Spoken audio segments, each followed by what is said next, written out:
Live.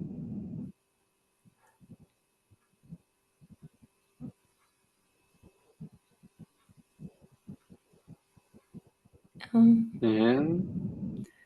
Sí. 3, 2, 1. Yo voy primero. Buenas tardes a todos. Bienvenidos a otra sesión del AWS y es el Group de Cochabamba.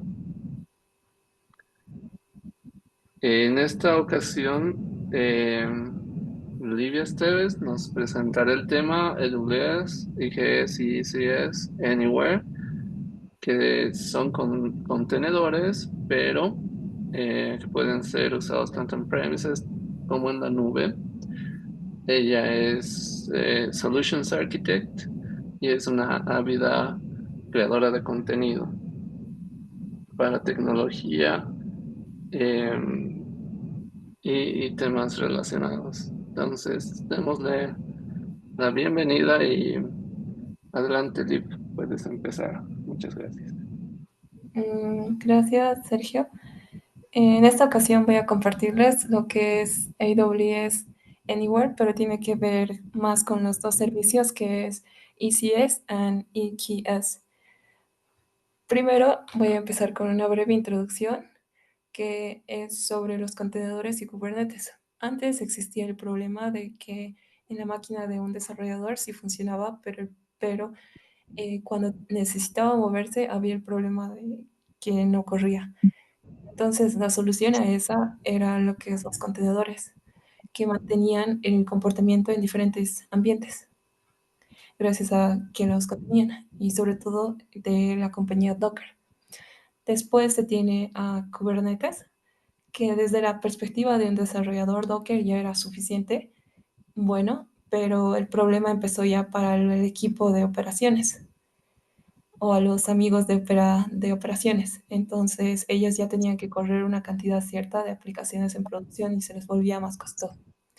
Bueno, con esa introducción, y esta es una frase, sobre todo para que manejan los Kubernetes, que tú necesitas mejorar dramáticamente tus capacidades de telemetría o de monitoreo. Ya. AWS Anywhere es un conjunto de dos servicios. Primero hay que saber los beneficios. Y estos beneficios hay muchos, pero es, algunos que yo he rescatado son como la residency, que significa la residencia de tus datos en tu propio espacio o en tu propio local, que es muy importante para algunas compañías, y también el proceso con algunos recursos locales que ya tienes, como ser discos o o memorias, y hay muchos beneficios más. Para comenzar un poco con ECS Anywhere, tenemos que saber primero sobre las partes importantes del servicio que es ECS. Tenemos que saber qué es un task definition, y un task definition solo es un archivo que describe uno o más contenedores, cómo va a ser su funcionamiento. Tengo algunos recursos que van a servir cuando estén tratando de crear su task definition. Por ejemplo, el de cómo configurar tu task definition. En la documentación de Amazon pueden encontrar los diferentes servicios que pueden levantar y sus templates de ejemplo. En este caso, sí se tiene un template por defecto de, de ECS Anywhere. Pero en este recurso, lamentablemente no se tiene explicado los parámetros. Por eso también existe otro recurso, otra documentación, donde te explica específicamente los parámetros y cuál es por cuál el valor y la importancia del valor que tienen. Por ejemplo, deberíamos conocer algunos de los parámetros para establecer ECS Anywhere. Un punto importante sería como por ejemplo el Network Mode. En el Network Mode hay algunas restricciones. Cuando ya estás estableciendo tu recurso que sea externo, no podrías utilizar el formato de AWS VPC porque esto solo permite trabajar con tus recursos, con tus recursos de AWS. Entonces, cuando setees un ECS Anywhere, no vas a poder utilizar ese modo de network.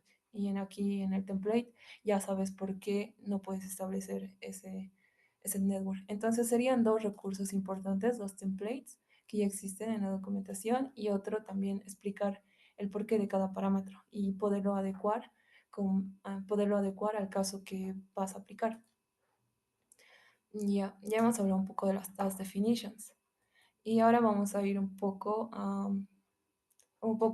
a aplicarlo. En este caso no lo voy a abrir en la consola porque sí tarda un tiempo al crear el clúster, pero lo voy a explicar de una forma resumida. Primero tenemos que irnos a la sección de AWS ECS Elastic Container Service y en ahí crear un clúster. Cuando creamos un clúster nos vamos a enfocar en la infraestructura. En este caso nuestra infraestructura no va a ser local, va a ser externa, por lo cual tenemos que registrar una instancia externa. Y después, para registrar esa instancia externa, vamos a necesitar un link de comunicación, un link donde se va a poder establecer un agente. Ese link lo vamos a obtener porque AWS nos va a proveer ese link. Lo copiamos y en nuestro recurso externo que está, vamos a hacer correr ese link. Ese link va a hacer que cree un agente que esté corriendo siempre en esa máquina externa. Este era solo el paso de cómo crear un clúster. Después, como ya habíamos visto que es un task y la importancia de ese task, que corra un contenedor, en aquí se puede ver un poco en esta imagen sobre cómo vamos a crear nuestro task. Primero nos vamos a la sección otra vez de Elastic Container Service y escogemos crear un task definition, pero existen dos formas. Escogemos la segunda, que es más fácil, que sería mediante un JSON, y más antes ya habíamos visto que incluso ya hay templates los cuales podríamos aplicar si estamos haciendo una prueba.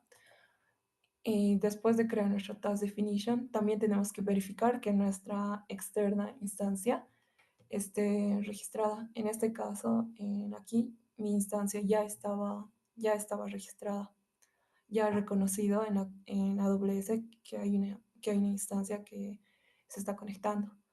Y cuando ya tenemos que estar conectada, hacer correr una task. En esa parte es donde nos dirigimos a la sección de task y venimos a escoger una task, y en ahí es donde hacemos correr la task que hemos creado más antes.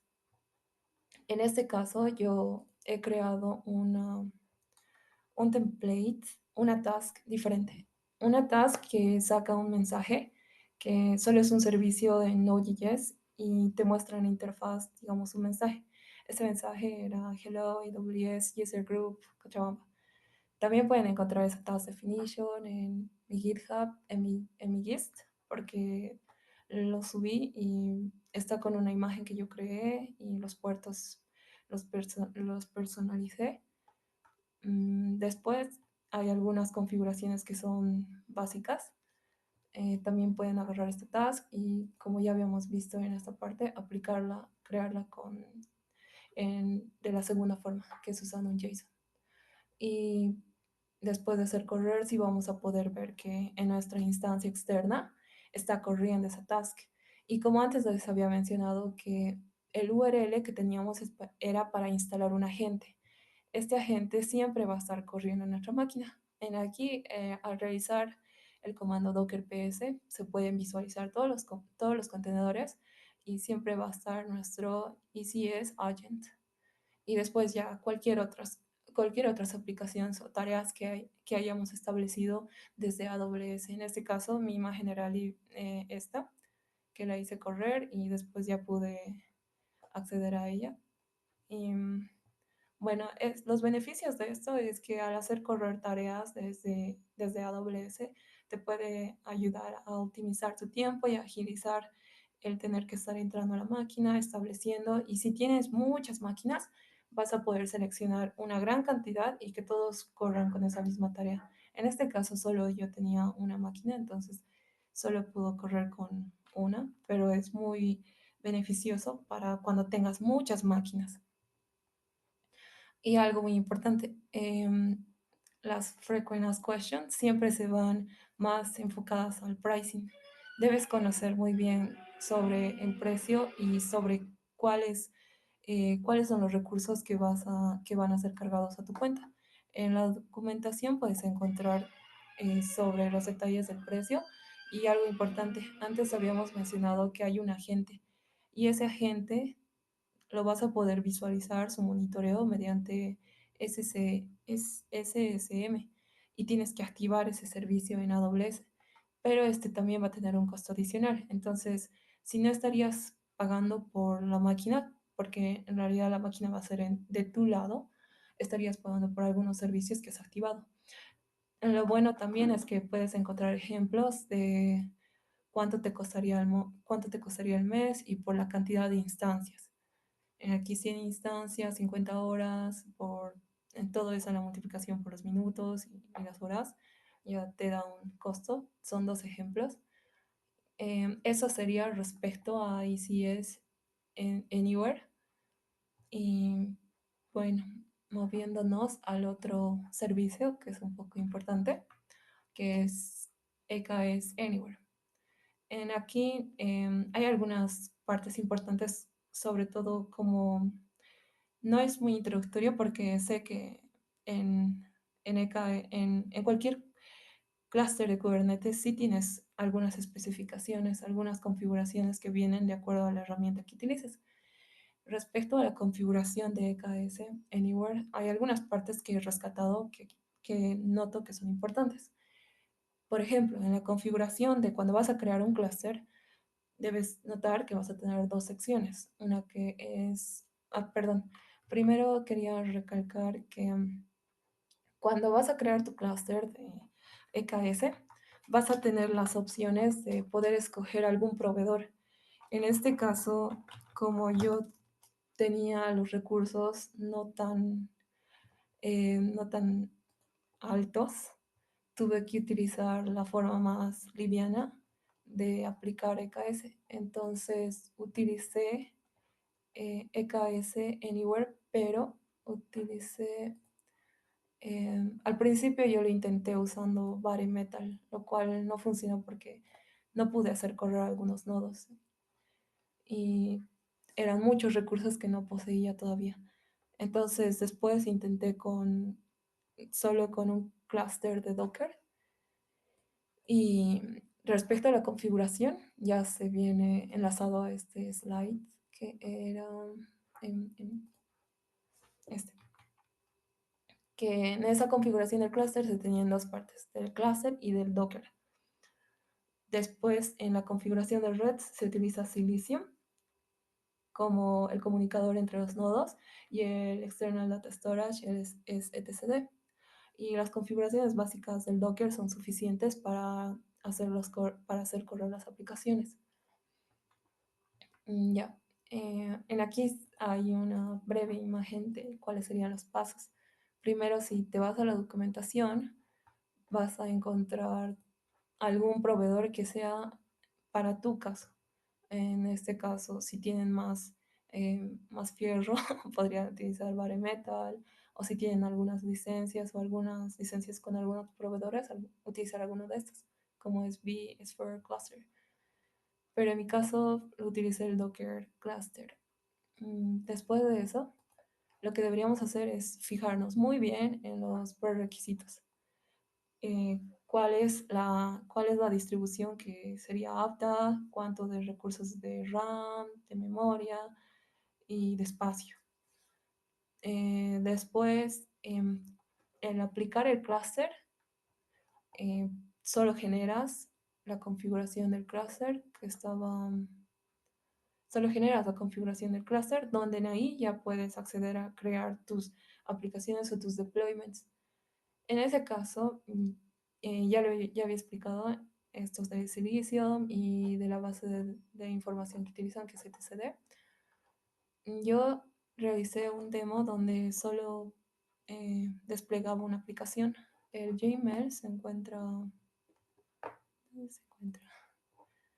Ya, al final el resultado era de solo un pod, un nodo y un pod, que estaba corriendo una aplicación de Node.js con el mismo mensaje que el anterior. Pude reutilizar la imagen del contenedor. Es si alguien quisiera el recurso de esa aplicación, realicé un Gmail donde está en mi gist y de ahí lo pueden recuperar y hacerlo ejecutar. Solo es un servicio y el deployment con un solo contenedor.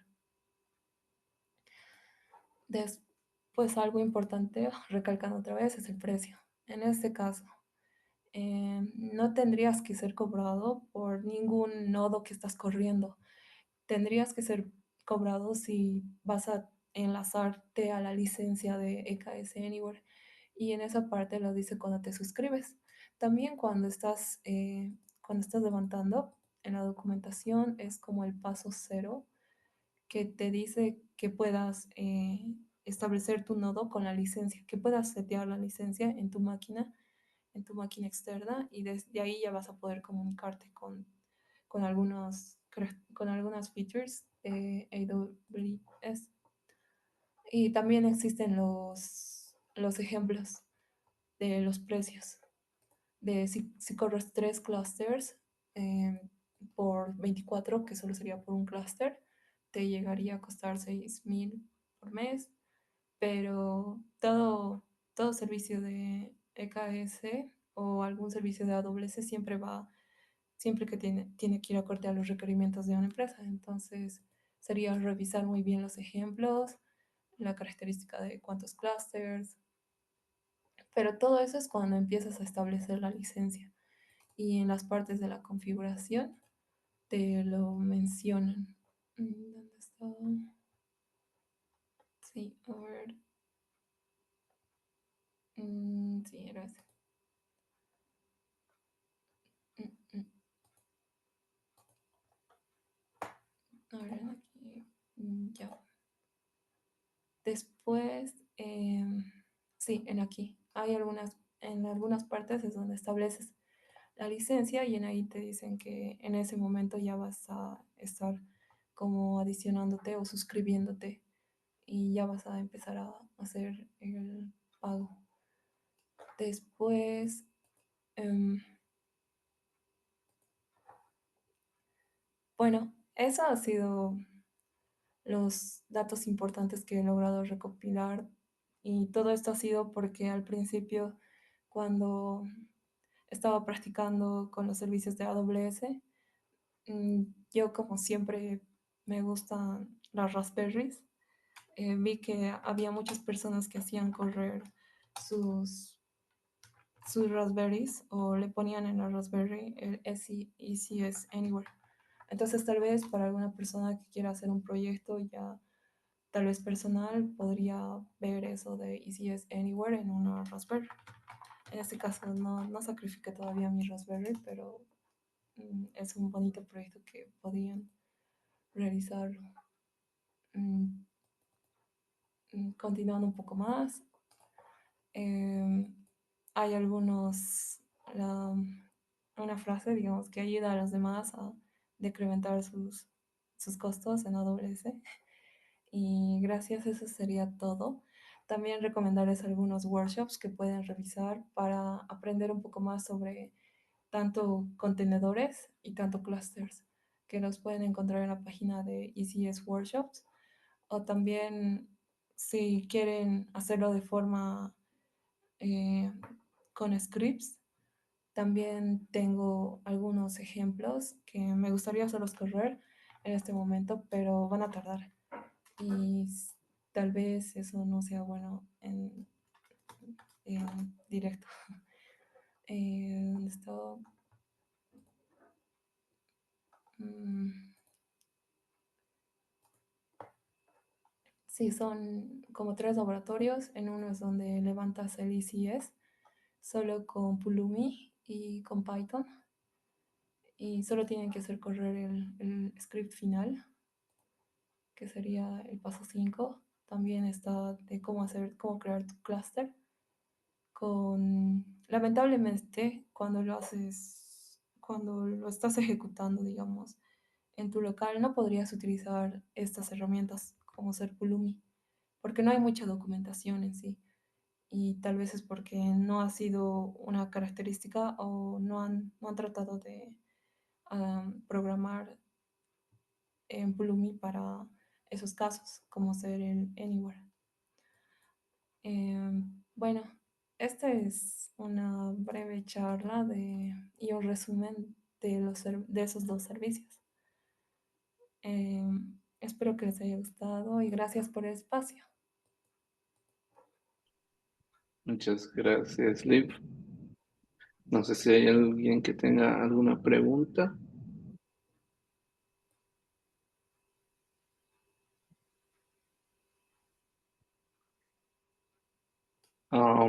Yo tengo una, más o menos, ¿cuántos recursos te ocupó cuando lo iniciaste en modo container en tu máquina? ¿Lo viste? Cuando lo inicié en modo en el Easy Anywhere, Ajá. solo, solo creo solo creo un Docker y no es muy pesado, digamos. Solo es un Docker más, un agente que está corriendo y no vi cuánto está consumiendo de RAM, pero la máquina que puse tampoco era una máquina así que tuviera más de 2 gigas de RAM y para estar corriendo, digamos, una aplicación grande. Y lo bueno de esto también era que si era una máquina que no tenía nada, porque yo creé una máquina virtual y no tenía nada. Entonces después dije, pero va a correr Docker y debería instalarle Docker. Pero cuando solo hice correr esta URL, ¿dónde está? Esta URL, ya le instaló todo. Le instaló el Docker, ya todo lo configuró. Entonces, si es una máquina que está desde cero, no hay la necesidad de que te estés preocupando harto por, digamos, los requerimientos que tenga que tener esa máquina, o que no tiene esta herramienta, o que no tiene Docker, o que no tiene esa, esa versión de Docker. Y en ahí me di cuenta que ese script es muy poderoso. Ya. Es la opción que intentaste primero, la de Bare Metal. Me imagino que es para directo instalarlo en el sistema operativo de una máquina real, ¿verdad? Sí, Imagino que es así. exacto, pero al ser bare metal sí necesitaba hartos recursos. Y aparte de eso, había un proveedor que utilizan que se llama Tinkerbell. Entonces, Ya. Tinkerbell igual de la misma forma te lo iba a configurar todas tus máquinas. Entonces, esas máquinas sí hubieran tenido que ser dedicadas. Entonces, yo no tenía esa cantidad de máquinas para que sean dedicadas. Entonces, lo dejé como otra opción. También tiene que tener algunas configuraciones como ser las IPs, la, el gateway, tiene que estar configurados todos en la misma capa que era en la capa 2. Y es muy poderoso ese proveedor que es Tinkerbell, porque con solo dar el password y el usuario, ya es como que te lo va a provisionar todas tus maquinitas. Pero quiere, sí requiere los recursos nomás preparar para hacer bare metal. Tú tienes un clúster local, digamos, un nodo para tu pequeña empresa, no lo sé. Entonces, aquí esto te permite levantar todo bueno, darle la capacidad a tu clúster de poder levantar y si eso y que es ahí directamente, ¿verdad? Ujú.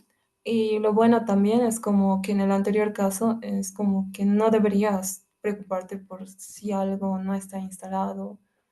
Lo único que sí te deberías preocupar es por la distribución. La distribución que se usa es Ubuntu y ya en otras tal vez no funcione de la misma forma.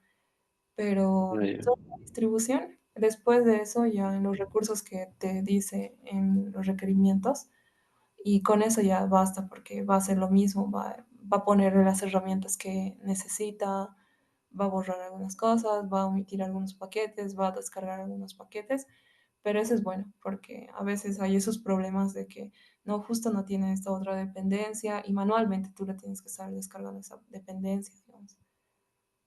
Bueno, y a partir de esto ya podrías hacer un service mesh con otros, con otros clusters corriendo y que es, digamos, en la nube incluso, Sí, eh, ¿verdad?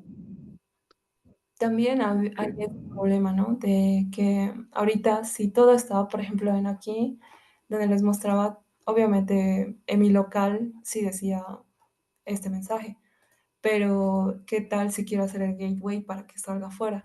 Entonces en ahí era un poco más complejo porque tenías que ver otros servicios como ser las VPNs y ya tienes que ir revisando los servicios que van a estar adecuados para para estos servicios. En este caso, en el caso del ECS, tenía que tener una conexión de VPN para que por lo menos la aplicación se conecte y salga como como un gateway y sí pueda salir afuera, digamos. Ujú. Ah, ya. Pero también Ah, había... claro, para que esté encriptado. Ujú. Okay. Eh, Mm, Tal vez yo creo que estas herramientas sí deberían tener otras integraciones con otros servicios, pero siento que son muy completas al momento de ejecutarlas, realizar las tareas. Y en caso de intentar algunos proyectos también es accesible. También tienen ujú. paquetes como ser MetalLB, el Prometheus, y también ya están acoplados, digamos. Otra cosa útil sería que, digamos que tú tienes un clúster en producción corriendo en AKS o en ECS y tú tienes los scripts para levantar tus servicios, podrías distribuir, o sea, todos los ingenieros que están compartiendo esos repositorios, podrías pedirles que levanten la versión Docker, digamos, en sus computadoras y al momento que desarrollen pueden probarlo y van a estar utilizando los mismos scripts y lo pueden probar en vivo ahí antes de enviarlo, ¿no? Y prevenir que los pipelines mueran o que el clúster tenga errores al levantar los pods y los servicios, ¿no? Eso sería interesante. Sí, también sería interesante, pero también hay mucho material que se puede utilizar y eso es lo bueno tal vez de AWS que hay la página de workshops y en ahí puedes conocer más a detalle de cada uno. Mm, Bueno, súper. No sé si alguien tiene una pregunta. Si no, podemos finalizar aquí nuestra sesión.